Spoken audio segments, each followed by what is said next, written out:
उत्तर प्रदेश के बीच में एक गांव था जहां एक अजीब सी खामोशी छाई रहती थी। गांव वाले हमेशा धीमी आवाज में उस खंडहर के बारे में बात करते थे जो गांव के बाहर था।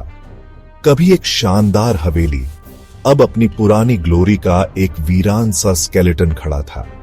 गांव वालों का मानना था कि यह भूतिया है और 50 साल पहले इसकी दीवारों के अंदर हुई एक ट्रेजेडी के किस्से सुनाते थे।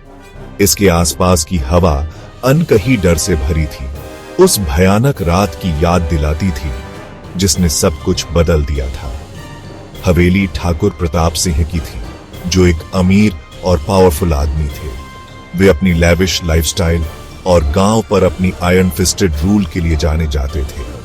लेकिन एक रात सब कुछ बदल गया। चीखें सन्नाटे को चीरती हुई गूंजी, उसके बाद एक भयानक खामोशी छा गई। अगली सुबह जब गांव वाले डरते डरते हवेली के पास पहुंचे तो उनके सामने एक अकल्पनीय हॉरर का दृश्य था। ठाकुर प्रताप सिंह और उनका पूरा परिवार रहस्यमय परिस्थितियों में मरा हुआ पाया गया। गांव वाले दहशत में थे। काले जादू और प्राचीन श्रापों की विस्पर्स फैलने लगी। कुछ लोगों ने कहा कि ठाकुर प्रताप सिंह ने किसी पावरफुल देवता को नाराज कर दिया था। दूसरों का मानना था कि उन्होंने फॉरबिडन मैजिक में हाथ डाला था।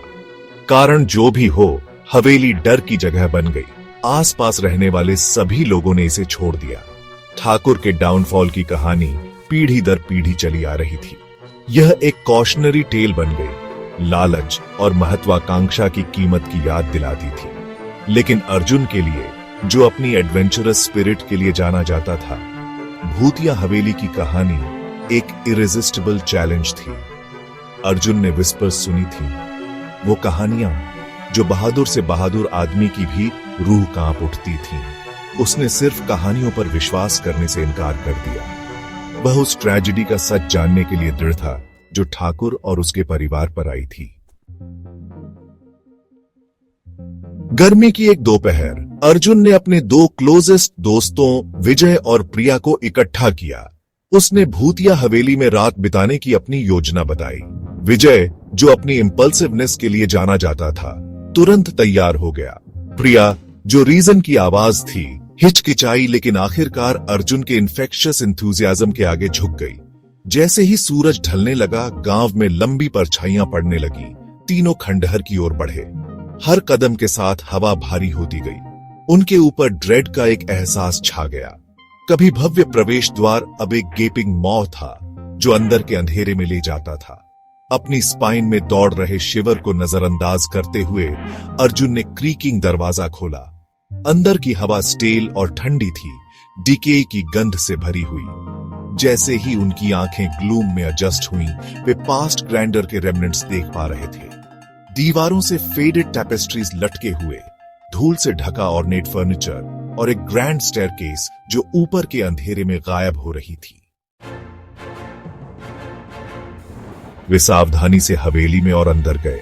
हर कदम के साथ उनकी खुद की सांसों और दिल की धड़कन की आवाज आ रही थी। जैसे ही वे ग्रैंड बॉलरूम में दाखिल हुए, उन्होंने उसे सुना, एक सॉफ्ट विस्पर जो परछाइयों से आ रही थी।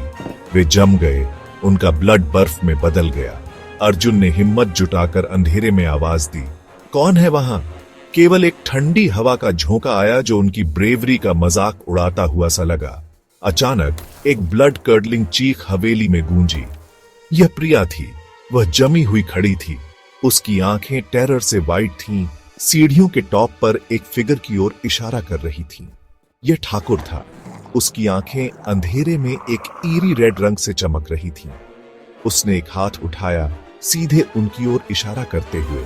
एक ठंडी कर्कश आवाज ने हवा को भर दिया, यह मेरा घर है, तुम्हें यहां नहीं आना चाहिए था।